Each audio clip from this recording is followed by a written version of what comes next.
Amém, queridos? Muito bom estar na casa do Senhor. Queria que você abrisse a sua Bíblia em João capítulo 8, versículo de número 32. João capítulo 8, versículo de número 32.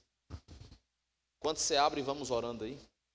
Pai, muito obrigado por essa noite, pela Tua palavra, pelo ensino da Tua palavra, pelas verdades, pelo louvor que foi cantado, em detrimento, adoração do Teu nome. Que o Senhor continue nos abençoando nessa noite, falando no nosso coração através da Tua palavra, em nome de Jesus. Amém. João 8, pode abrir do versículo 31. João 8, 31. Todos encontraram, queridos? Amém? A palavra diz o seguinte: disse, pois, Jesus, dizes aos judeus que haviam crido nele, que haviam acreditado na sua palavra: se vós permanecerdes na minha palavra, sois verdadeiramente os meus discípulos. Ou seja, muito mais do que seguidores, vocês são os meus aprendizes. E o 32 diz o seguinte: e conhecereis a verdade, e a verdade vai trazer libertação para você. Conheça a verdade, e a verdade tira você de qualquer tipo de alienação. Conheça a verdade, e a verdade transforma a sua vida. E a verdade é o próprio Cristo, é a própria palavra dele. Amém? Então conheça a verdade, e a verdade vai te transformar por completo, tirando você de qualquer ignose. Gnose, conhecimento. Ig, prefixo de não saber. Então qualquer tipo de ignorância, o conhecimento da verdade ele liberta. Perfeito. Abra sua Bíblia em 2 Coríntios capítulo 13. 2 Coríntios capítulo 13, versículo de número 8. Põe o fundo aí, João. 2 Coríntios capítulo 13, versículo de número 8. O texto diz o seguinte, 2 Coríntios 13, 8. 13. Número do Lula. Lula ladrão, roubou meu coração. 2 Coríntios 13, 8. Todos encontraram? O texto diz o seguinte: porque nada podemos contra a verdade, senão a favor da verdade. Repita comigo: nada podemos contra a verdade, a não ser o uso da própria verdade. Esse texto é um texto que faz refutação e entendimento quando Jesus ele foi levado lá em Mateus 4,4 para ser tentado pelo inimigo, né? E o inimigo fala algumas verdades para ele, e ele responde não com mentira, ele responde usando uma verdade, refutando a verdade dita e aplicando no tempo certo cada colocação. O inimigo fala: se você está com fome aí, come do pão, transforma as pedras em pães. Ele fala. Então a verdade só pode ser rebatida com a própria verdade. Perfeito, queridos.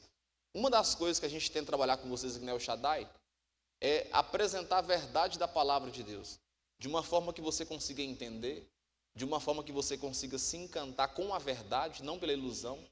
Eu não queria que você congregasse na igreja pela ilusão, tipo, ficasse emocionado e não racional do que as coisas acontecem.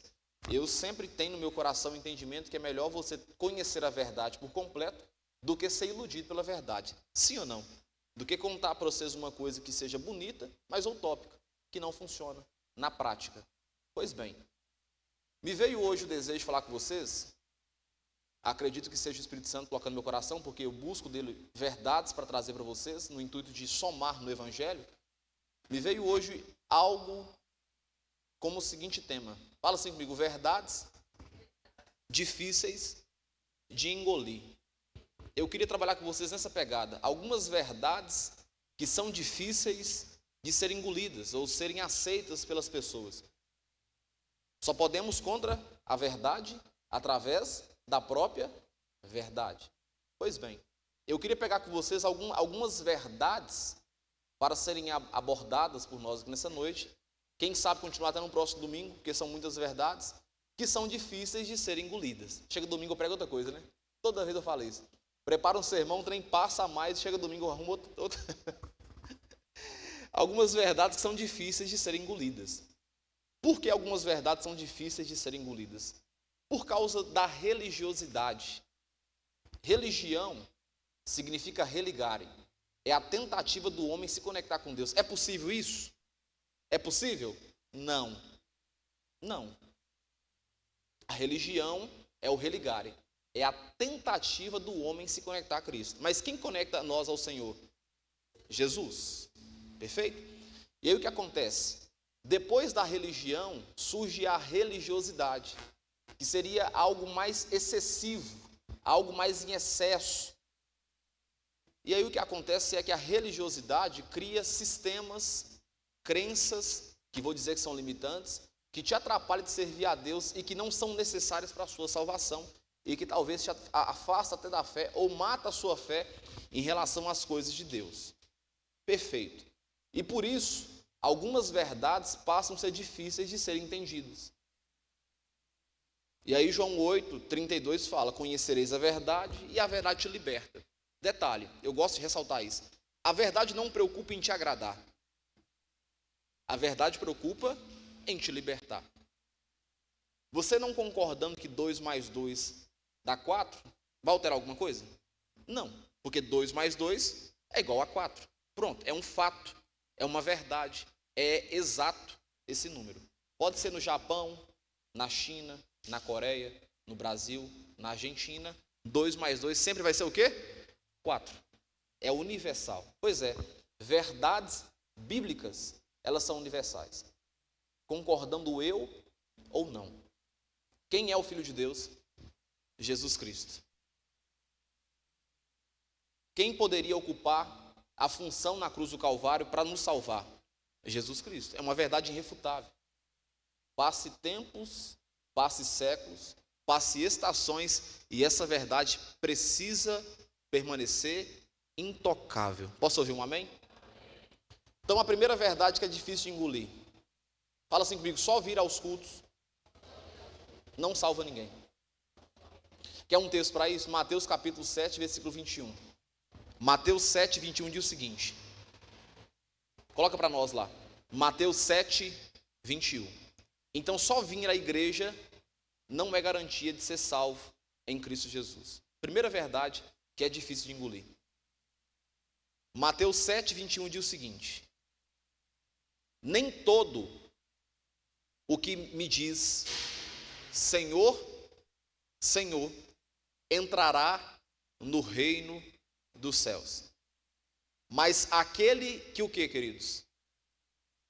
Que faz a vontade de meu Pai que está nos céus. Então tem uma limitação. Nem todos que dizem Senhor, Senhor, herdarão o reino dos céus. Trazendo uma aplicação prática. Eu posso estar sentado aqui hoje, participando do culto durante anos. Durante 5, 10, 15 anos. E eu falo, nossa, glória a Deus, aleluia, Deus é bom. Deu para entender? Verdades. Eu estou dizendo verdade sobre o Senhor. Mas isso não é garantia de salvação. Isso pode me livrar de diversos problemas. Isso pode me fazer crescer no sentido de entender a palavra de Deus. Mas não significa que isso é título de salvação. Alguém, para poder ser salvo, ele precisa confessar Jesus como o Senhor e Salvador da sua vida. Detalhe, muitas pessoas confessam Jesus como o Senhor. Tem na sua cabeça Jesus como o Senhor. Não, quem é o seu Deus? Não, meu Deus é o Deus dos céus, eu amo Ele. Mas o detalhe que entra em específico não é só reconhecer como o Senhor. Como o Senhor, a própria natureza o reconhece. Eu preciso reconhecer como o Senhor e como o Salvador da minha vida. Viu a diferença? Senhor e Salvador. O único que é digno de receber toda a glória e toda a honra. Pronto. Senhor e Salvador da minha vida. É uma verdade difícil de engolir. Como assim, pastor? Porque muita gente reconhece Jesus como Senhor. Fala certo, é honesto, é respeitoso, reconhece o Senhor como Senhor, não fala palavras torpes, reconhece o Senhor como Senhor. Mas se não entregar a vida para Jesus, não vai ser salvo. E não é porque eu não queria ou não quero que seja salvo, é porque a Bíblia diz que eu preciso reconhecer Jesus como Senhor e Salvador. O que isso tem a ver? Tem tudo a ver. Você pode vir para a igreja e participar aqui sentado aqui, ficar aqui 10 anos sentado participando do culto. Mas se você não vier aqui na frente, levantar a sua mão e dizer, eu quero aceitar Jesus dos crentes aí, que eles tanto falam, você não vai ser salvo. Quem está entendendo? Amém? Por isso que o texto fala, nem todo o que me diz, Senhor, Rabi, Mestre, entrará no reino dos céus, mas aquele que faz a vontade de meu Pai. Qual que é a vontade de meu Pai? João 3,16. Porque Deus amou o mundo de uma tal maneira para que todo...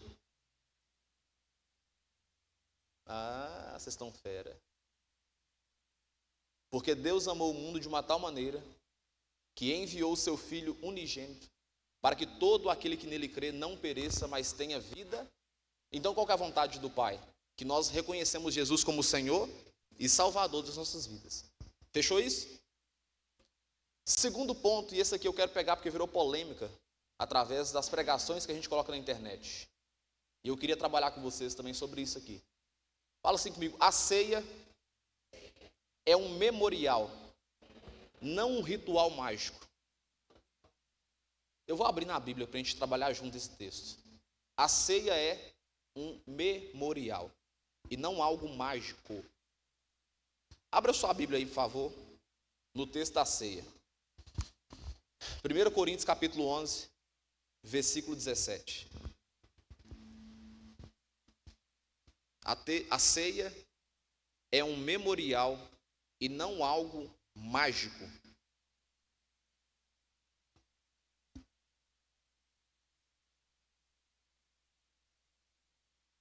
Todos encontraram?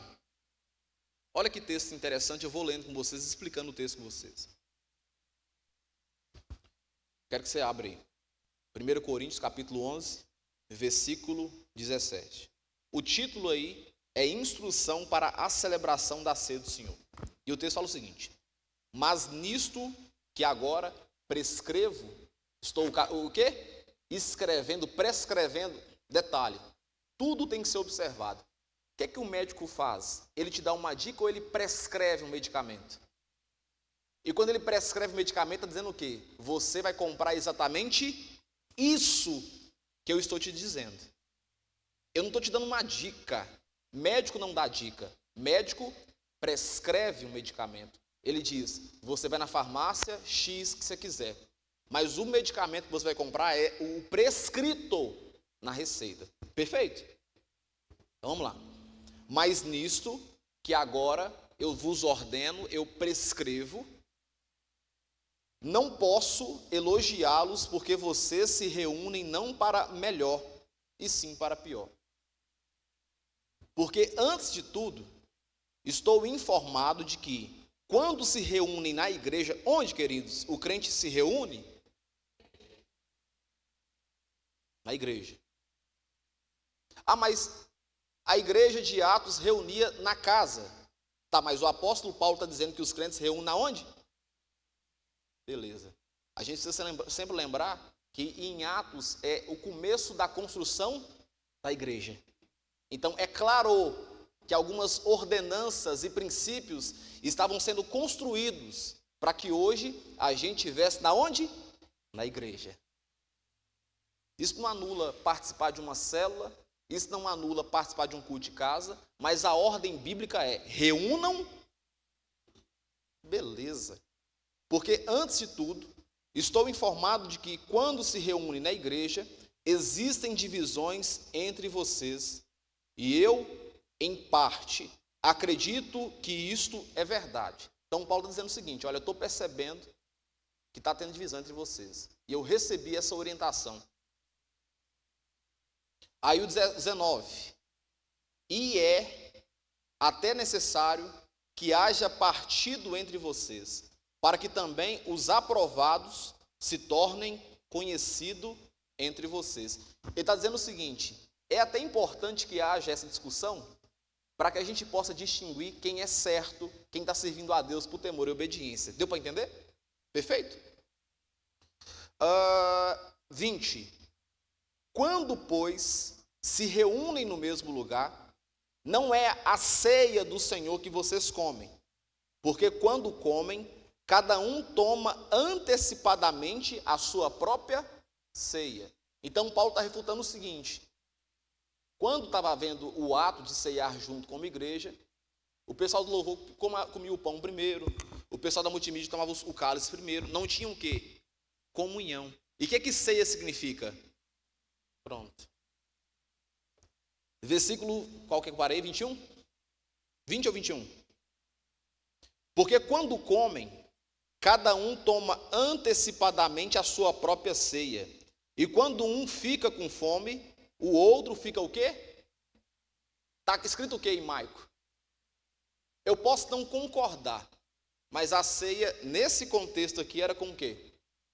Porque não tem como embriagar de suco de uva. Não conheço ninguém que até hoje conseguiu embriagar de suco de uva. Só que em contrapartida, nós entendemos que, na realidade de hoje, nem todo mundo tem maturidade para poder participar de uma ceia com vinho. Então o que nós adotamos? Suco de uva. Porque pode ser que alguém que tem algum estímulo no coração, que esteja participando da ceia, tem uma fragilidade na área da bebida, e ele conhece a bebida através da ceia na igreja, não vai pegar muito bem. Sim ou não? Onde você começou a beber? Na igreja. Não vai ficar legal. Então, o que a gente entendeu como líderes de igreja? Instituir a ceia através do suco de uva, porque aí todo mundo fica tranquilo, ninguém fica dando defeito. Aí ele fala, uns estão o quê? Comendo demais. Os caras deixavam de comer em casa, jantar em casa, para vir para a igreja para comer. E outros deixavam de comer para se embriagar. Versículo 22. Será que vocês, o que é que ele fala?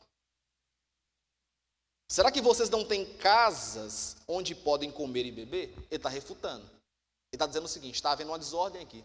Vocês estão vindo com fome de casa e aproveitando para fazer a barriga aqui na igreja. Aí ele pergunta, será que vocês não têm casa para poder comer antes e vir participar de uma ceia que é um memorial? Será que vocês não têm casa onde possam comer e beber? Ou menosprezam a igreja de Deus, envergonha os que nada têm? Que posso dizer a vocês? Eu devo elogiá-los? Nisto, certamente, eu não posso elogiá-los. Agora, olha para você ver que interessante. Agora o apóstolo Paulo vai prescrever como a ceia precisa acontecer. Porque eu recebi de quem, queridos? Detalhe, por que ele fala eu recebi do senhor Maico? Porque ele não estava lá. Paulo, ele se tornou apóstolo por convocação por ter visto Cristo. Mas ele não era um dos 12. Ele não andou com Cristo. Ele viu Jesus e aí por causa disso se tornou um apóstolo. Aí ele fala, porque eu recebi de Deus, eu, Alexandre, recebi de Deus uma direção para escrever para vocês, prescrever. Aí ele fala, porque eu recebi do Senhor, que também estou agora lhe ensinando vocês, lhe entregando.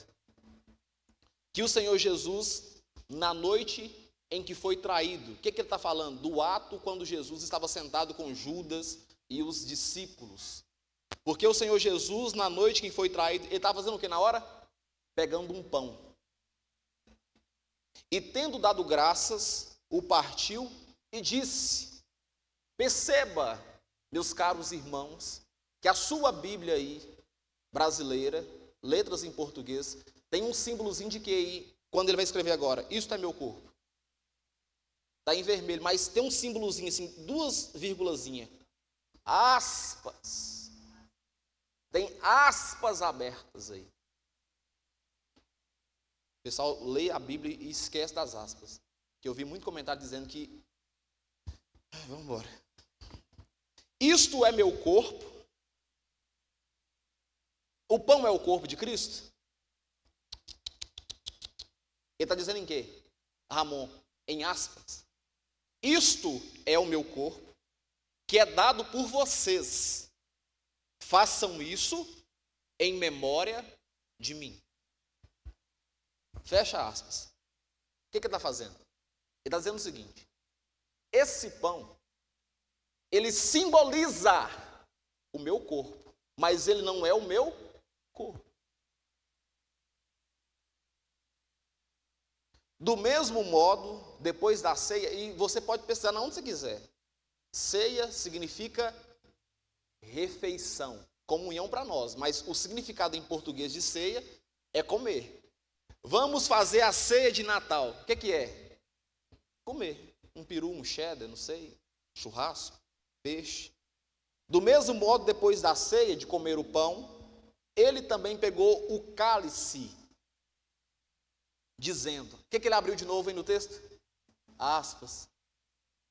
Este cálice é a nova aliança no meu sangue. Façam isto todas as vezes que o beberem em memória. Em quê? Pronto. Então, algumas verdades difíceis de engolir. Não existe consubstanciação na ceia do Senhor. O que é consubstanciação? Não contém nada no sangue através do suco. O suco não transforma em sangue, no sentido de conter alguma coisa. E o pão não contém também corpo de Cristo. Você pode pegar aqui, se quiser, trazer um cientista aqui na hora da ceia. A gente ora, todo mundo aqui, igreja, todinha ora, todo mundo junto ora. Nós joga óleo de unção e depois você pega o pão e leva no laboratório. Que você perceberá que a matéria continua o quê? Trigo e farinha. E o suco continua sendo suco de uva. Mas a partir do momento que eu oro, aquilo passa a ter um simbolismo para o crente. Quem está me entendendo? Passou a ter um simbolismo, passou a ter uma representação, mas não é sacro, não é santo no sentido assim, nossa. Alguns detalhes. Pode que na hora da ceia alguém possa ser curado, Bruno? Pode, mas não é regra. Eu não posso dizer que a regra virou exceção. Assim como no louvor, alguém pode ser curado. Assim como no ofertório, alguém pode ser curado. Quem está me entendendo? Segundo, não tem transubstanciação. Não se transforma em corpo de Cristo após ingerir. Não tem transubstanciação do suco, não transforma em sangue. É suco. Outra coisa, inclusive alguns crentes acreditam nisso. Não existe uma graça inerente quando você participa. Você não é mais abençoado ao participar da ceia do Senhor. Você é apenas um pecador que reconhece Cristo através da ceia, dizendo, Senhor, eu errei diversas vezes durante esse tempo aqui, mas eu continuo servindo o Senhor aqui na casa do Senhor. Amém ou não amém? Outro detalhe importante sobre a ceia do Senhor. Vamos continuar lendo o texto. Falei que eu vou ter que gastar mais tempo para isso aqui. Porque todas as vezes que comeres este pão e beberes o cálice, vocês estão fazendo o quê? Qual que é o objetivo da ceia? Anunciar a morte do Senhor até que Ele venha. Então, quando eu participo da ceia, é um ato de eu fazer menção no meu coração, dizendo o seguinte, Ravani, não esquece, Jesus Cristo está vivo e voltará para buscar a sua igreja. Não desvia. É isso. Elisângela, Jesus está vivo, está sentado à destra do Pai. Não se esqueça, Ele vai voltar para te buscar e precisa te encontrar servindo a Ele.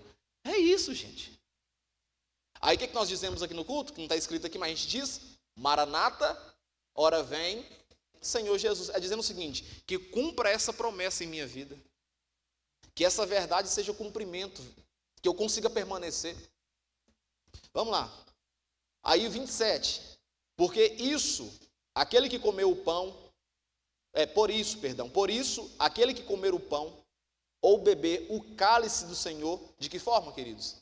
Indignamente, de forma não digna, de forma de não observar esses preceitos, será réu do corpo e do sangue do Senhor. É como se a pessoa tivesse consciência do que fazer e não faz, e ela se transforma no réu e corpo, do simbolismo que a ceia tem. Aí, versículo 28. Que cada um, faça o quê, queridos? Essa parte é legal. Que cada um faça um autoexame. Examine a si mesmo. Cadê o versículo? 28. Que cada um examine a si mesmo. E assim, olha a ordem. Eu faço um autoexame e a ordem é o quê? Eu preciso ter consciência de que quem participa do corpo de Cristo indignamente, ou seja, conhecendo a verdade e não se arrependendo ou não fazendo as coisas certas, traz juízo sobre si. Mas a ordem é, não participe da ceia? Não. A ordem é, reorganize essas coisas no seu coração e após você reorganizar, você o quê? Participa da ceia do Senhor. Ó, 28. Que cada um examine a si mesmo e assim coma do pão e beba do cálice. Aí ele fala, pois quem come e bebe sem discernir o corpo, sem ter essa consciência, come e bebe juízo para si. Aí ele fala algumas das causas dos prejuízos que tem. 30.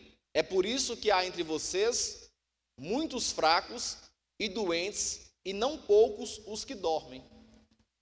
Por qual motivo? Porque se julgássemos a nós mesmos, não seriam julgados. Mas quando julgados, somos disciplinados pelo Senhor, para não sermos condenados com o mundo. Outro detalhe, ele fala o seguinte, olha, há muitas pessoas que estão doentes. E doente aqui talvez não é no físico não, é na fé. Há muitas pessoas que perderam a fé, a crença na salvação. Porque quando você participa do corpo de Cristo sem ter a consciência de o que você está fazendo, você já se perdeu há muito tempo, sim ou não? Aí ele fala aqui, ó. Olha que interessante. 31. Porque se julgássemos a nós mesmos, não seríamos julgados. Por qual motivo? Mas quando julgados, somos disciplinados pelo Senhor. Deixa eu perguntar para você uma coisa. O filho que o pai o corrige, o disciplina, é para matar ele? Não é não, pelo menos hoje o conceito dela bate na sua porta. Disciplina, no sentido dar uma correção. Tem um texto em Salmos que fala assim, que o Senhor nos castigou severamente, mas não foi para a nossa morte.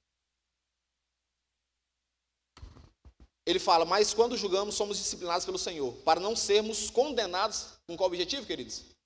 Com o mundo.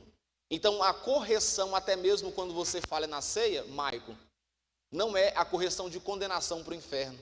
Deu para perceber? É diferente da condenação do mundo.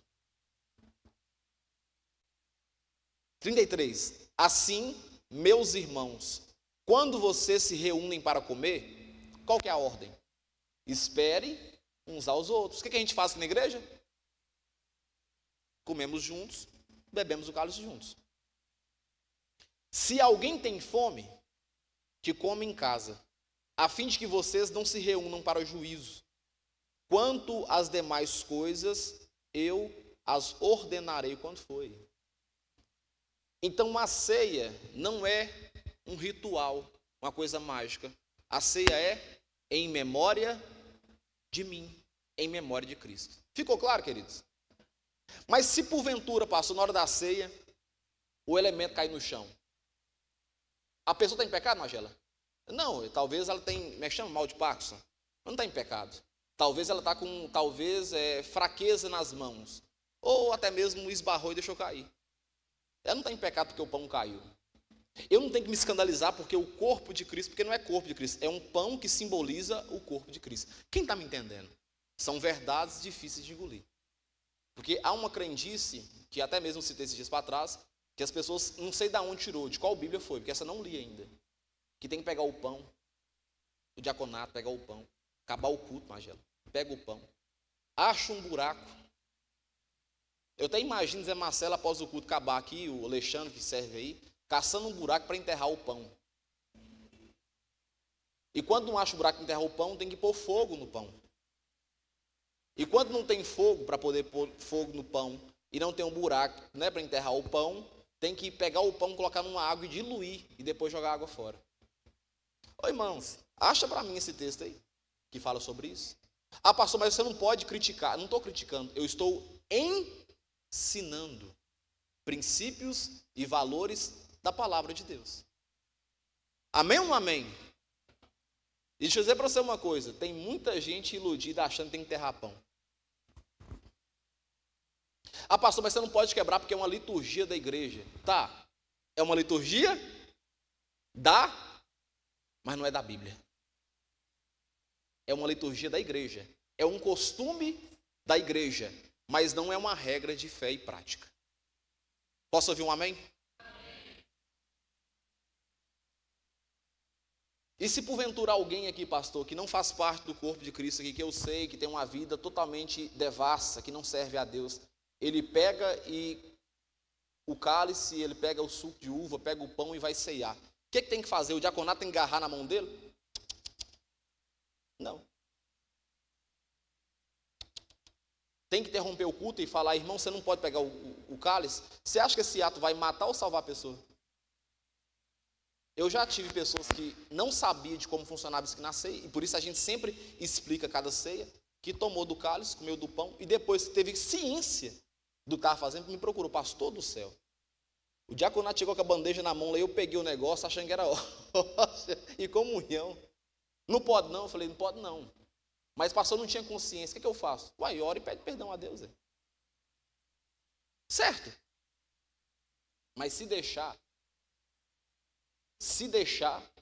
as pessoas se escandalizam quando isso acontece. Vocês têm que entender que quando a igreja toma uma proporção muito grande, muitas coisas vão acontecendo também. Amém ou não amém? E a gente precisa ter maturidade. Está sendo útil? Uma outra verdade, difícil de engolir. Fala assim comigo, eu não sou a igreja. Eu sou na igreja. Fala assim, eu preciso congregar em uma igreja. Mas pastor, a Bíblia diz que nós somos o templo do Espírito Santo. Perfeito. A Bíblia diz que nós somos morados do Espírito Santo. Mas em momento algum a Bíblia anula sobre a questão do templo e igreja. Isso aqui é um detalhe para mim? Vem comigo? Hebreus 10, 25. Inclusive, existe alguns textos que falam que nós somos pertencentes ao corpo de Cristo, cujo cabeça é quem, queridos? Cristo Jesus. Hebreus 10, 25. Não deixemos de nos, o quê? Congregar, como é costumes de alguns. Então significa que naquela época alguém inventou essa moda também. Significa que alguém naquela época teve essa ideia geniosa de congregar em casa. Se está escrito aqui? É costume de alguns. Se é costume de alguns, alguns praticam tais costumes. Aí ele fala, não deixemos de congregar como é o costume de alguns. Antes, admoestemos, chamemos a atenção uns dos outros. Ou seja, tem um irmão que sumiu da igreja. Não é função só do pastor e do Gonçalo, que faz parte do louvor, chamar esse irmão para voltar para a igreja, não. É função de quem? Do corpo. Ô irmão, você sumiu, o que foi que aconteceu? Não estou te vendo presente nos cultos. Mas a gente sempre tem na cabeça que é o pastor que tem essa obrigação. Não, aqui está escrito aqui, ó. Não deixemos de congregar como é o costume de alguns. Antes, chamemos a atenção uns dos outros. E não é dar bronca. É dizer, ô Jéssica, você sumiu, senti sua falta, o que foi? Você está bem? Família está bem? O Lucas está bem? Tem um tempo que eu te vejo na igreja? E ele fala o quê? E tanto, próximo texto, e tanto mais. Ou seja, deu uma liberdadezinha para você falar algumas coisas a mais. Tanto mais. Quanto vedes que se aproxima aquele dia. E principalmente quando você observa que está aproximando qual dia? O dia da volta de Cristo. Então, irmão, você pode orar em casa? Deve orar em casa. Mas não tem como você se auto-batizar. Eu me batizo em nome de mim mesmo. Não, precisa de um sacerdote para batizar você. Não tem como você tomar ceia na sua própria casa. Não tem jeito de tomar ceia na própria casa. Precisa alguém servir a ceia para você. Quem está me entendendo? A igreja é a casa de Deus. É a casa de oração reservada aos santos, os separados. Interessante. Isso aqui inibe de ter um culto no lar? Não. Mas também agora eu não posso pegar só para fazer culto nos lares. Deu para entender? É por isso que a palavra que a gente sempre fala que é equilíbrio. O texto não refuta dizendo que você não possa fazer uma célula na sua casa, um pequeno grupo. Mas, ô Gonçalo, vou te perguntar você sinceramente.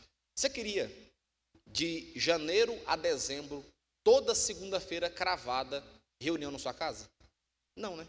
Seja sincero. E menino pulando embaixo da geladeira, passando embaixo da sua cama. Você queria isso? Mas é para salvar um tanto de gente? Não, para isso tem o quê? Igreja. É para isso que tem salinha. Ah, mas o estudo de ensino é importante. Para isso que tem escola bíblica dominical. E excelentes professores. Ah, mas é interessante para a expansão da igreja. Sim, eu concordo. Mas muitas pessoas foram salvas em pequeno grupo, em células. Sim, eu concordo. Só estou dizendo que nós não podemos abandonar a igreja, que é o principal, que é a casa do Senhor. Amém ou não amém? É por isso que você dizima aqui. Eu tenho essa parte aqui, vou esperar chegar nela. Igreja é importante. É aqui que você chora. É aqui que o Aguinaldo ora por você.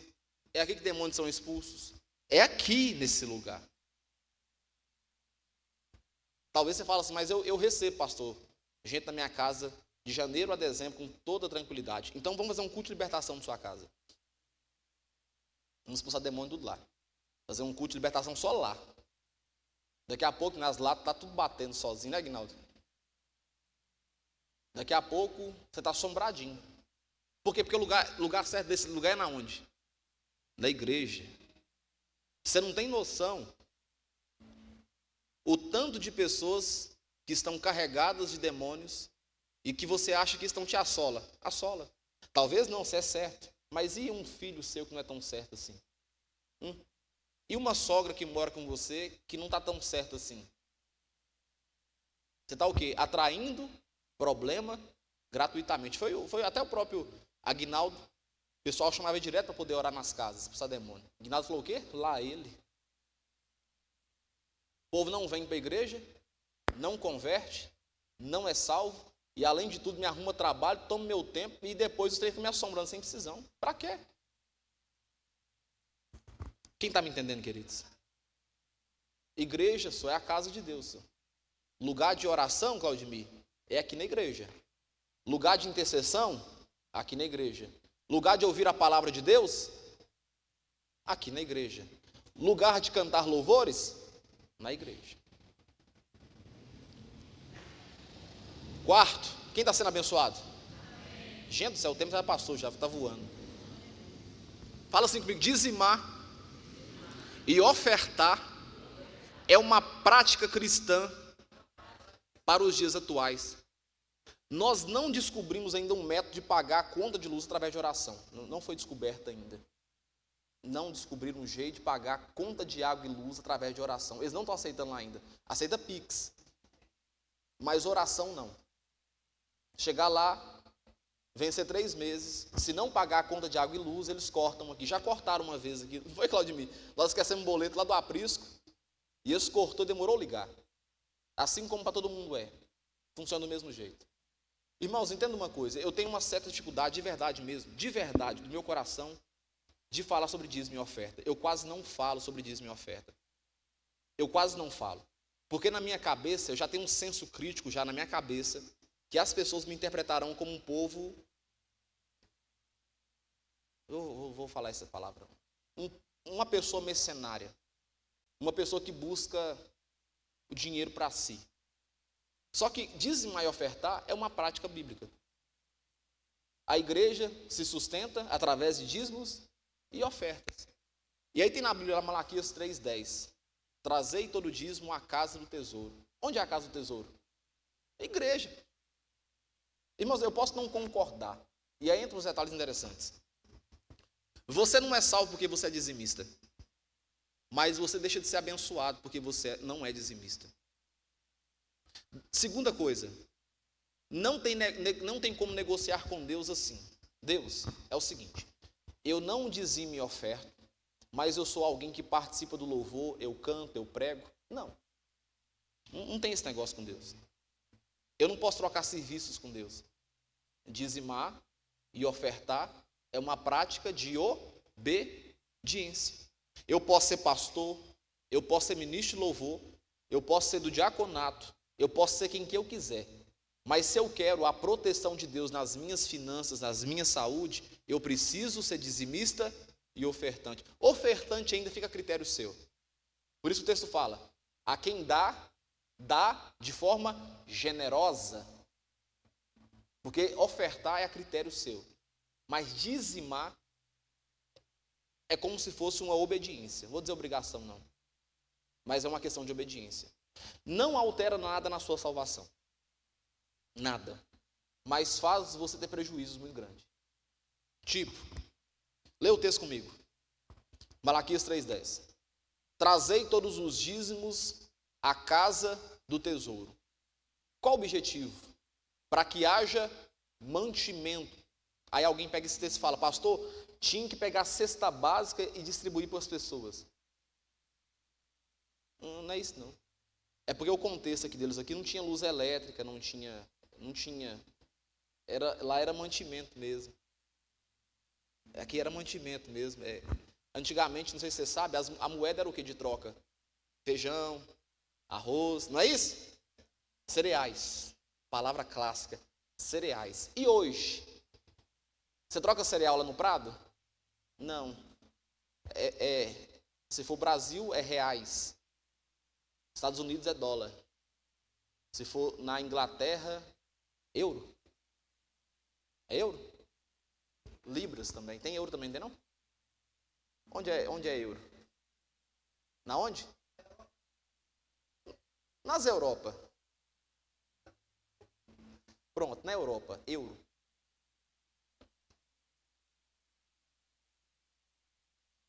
Então, pera, calma, eu vou chegar lá.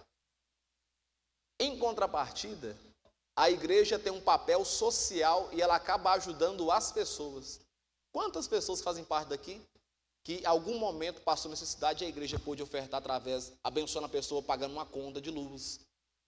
Cesta básica, quando vocês trazem aqui, Tião é dessa época que sempre o que, Tião? Ofertou para a gente que era da igreja, que não era da igreja. A regra primeiro é, dá para quem está precisando aqui na igreja. Mas sobrou, e sempre sobrou, dá para alguém que não faz parte da igreja. Isso é o quê? Um trabalho social. Só que a igreja não vive e não se sustenta de trabalho social. Aí ele fala o seguinte, olha, para que haja mantimento na minha casa, e depois fazei prova de mim nisto. É o único versículo da Bíblia que Deus permite fazer prova dele. O único versículo da Bíblia é esse aqui. Diz o Senhor dos Exércitos, se eu não vos abrir as janelas do céu, e não derramar sobre vocês uma bênção tal de que dela vos advenha maior abastança. Ou seja, se você for fiel comigo, eu vou ser fiel com você numa proporção que nem vai caber nos seus celeiros.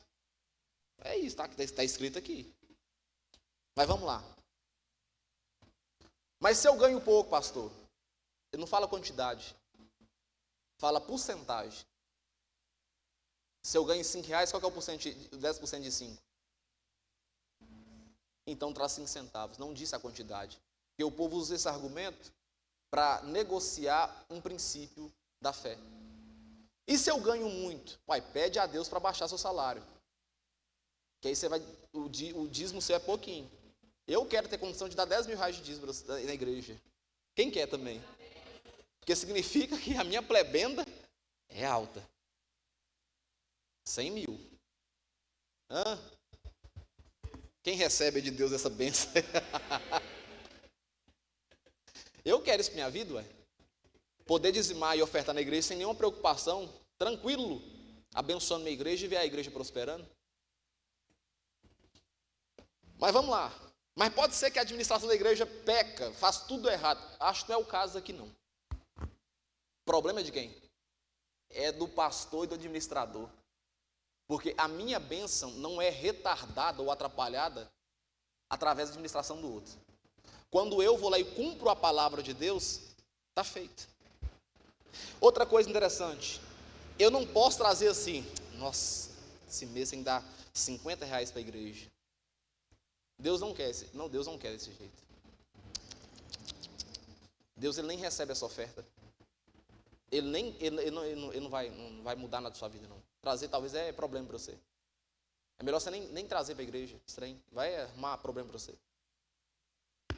Com generosidade. Eu tenho que estar com alegria no meu coração. Outra coisa. Hoje eu peguei para explicar verdades difíceis de engolir.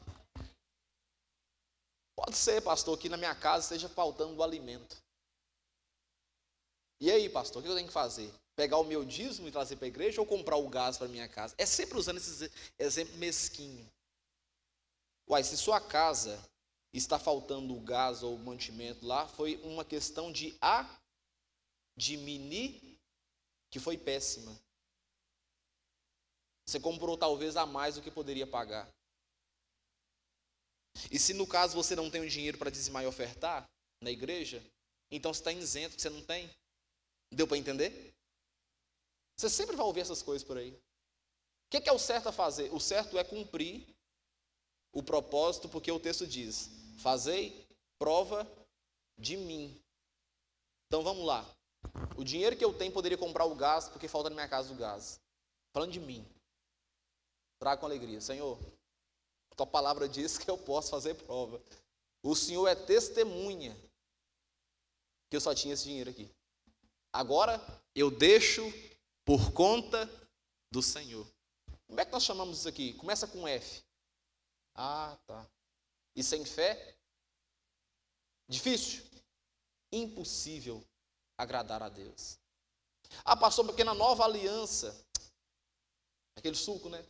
Nova aliança de uva. Na nova aliança continua fazendo as mesmas coisas. Na nova aliança muita coisa continua acontecendo. Outro detalhe. Eu preciso ser crente para Deus me abençoar na área financeira? Se a pessoa for de qualquer outra religião, confessar qualquer outro Deus como o Senhor da vida dela, e ela for dizimista e ofertante, ela é abençoada. Ela não é salva. Diferente. Mas ela é abençoada. Porque princípio é princípio. A Bíblia diz o seguinte: Deus não é um para que minta e nem um para que se arrependa. Porventura dita alguma coisa e voltará atrás? Então, se ele diz que quem trouxer dízimo na casa dele é abençoado, ela pode professar a fé que ela quiser. Que ela vai ser o quê? Quem está entendendo isso? Então, alguém que não serve a Deus não quer vir. Eu conheço um tanto de gente assim. Tem pessoas, lá no Sol Nascente, quando eu estava tomando conta de lá, teve uma mulher que procurou. Falou: pastor, eu não sou crente, eu não gosto de igreja, mas eu sei que dizimar e ofertar me abençoa. Posso dizimar aqui? Eu falei: minha filha, fica à vontade, velho. Pode dizimar e ofertar, não tem nenhum problema. Pois a mulher ia lá de tempo em tempo e levava o dízimo dela. Porque ela sabia que aquele princípio se cumpria. Já acabou meu tempo. Eu tenho uns 40 pontos no meu trabalho. Quem foi abençoado? Vamos continuar domingo? Se Deus assim permitir e eu não for para a glória?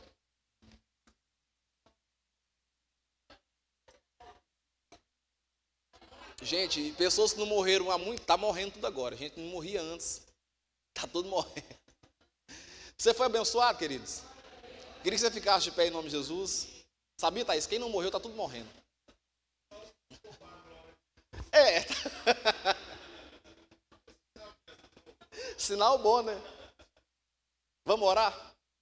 Pai, muito obrigado por esse culto, por essa palavra, por essas verdades que são difíceis de engolir, mas que transforma a gente, que nos ensina, que nos amadurece, que nos faz não ser pessoas alienadas, mas pessoas apaixonadas pela verdade que é a tua palavra. Por isso, nessa noite, nós queremos te render glória, louvor, te agradecer por tudo, por essa igreja, por essa casa, que é uma porta de Deus aberta aqui em Lagoa da Prata. Em nome de Jesus, amém. Você que está num propósito de oração, vem aqui na frente. Vamos orar por você. Ô Guinaldo, conduz para mim essa oração aqui, por favor. Você que está num propósito de oração, venha até aqui à frente e vamos orar juntamente com você. O Aguinaldo vai conduzir essa oração. Você que quer começar um propósito de oração, vem aqui à frente também. O que é isso, pastor, um propósito de oração? Você vai apresentar a Deus uma causa para você impossível. Você vai mostrar para Ele a causa, contar para Ele, através da sua oração. O Aguinaldo vai nos conduzir na oração aqui.